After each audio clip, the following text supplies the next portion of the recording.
Hey everyone! In today's video, we are showing you how to contact the Roblox support for account issues, login problems, banned accounts, hacked accounts, refunds, or anything else. So we can just go over and follow up these steps for that. Go to your browser for that. And once you open up your browser, you can directly head over to support.roblox.com and hit enter.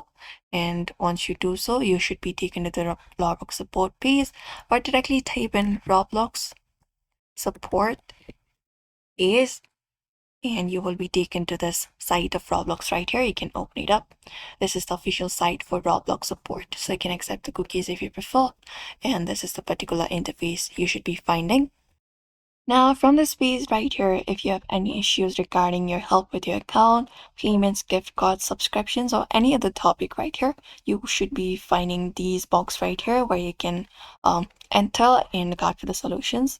Or if you'd like to contact them, this is the contact us option you should be finding when you scroll a bit. So you can find this option right here and select it, or you can even select this option of Roblox support and do so. Once you select that option, you will be taken to the contact us page where you will be finding a form you can fill out. So what you need to do is basically go ahead and enter up your details.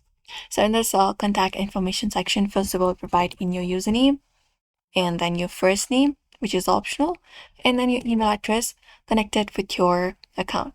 Once it is entered, you can confirm it up. You can confirm your email address. And once it is confirmed, you need to confirm what type of device are you having the problem on. So if you have problem on PC, you can select PC, even on your phone, Android, Chromebook, Mac, etc. You can select it up. And once you select up your PC, you can select up your category, like what is the problem. So I select this option right here and you can select one of the options. If it is bug report, you can select that. If your account is hacked, you can select that. And once it is done, you need to describe your issue if you prefer. You can just go and add a description for more details. And once it is done, you can click on continue. And once you submit it, Roblox will be sending you a confirmation email, a support agent usually replying within 24 to 48 hours. You can just go and provide in the necessary details they will be asking, and that's it. That's how we contact the Roblox support the right way. So if this video helped, make sure to like and also subscribe for more guides. And thank you for watching this video.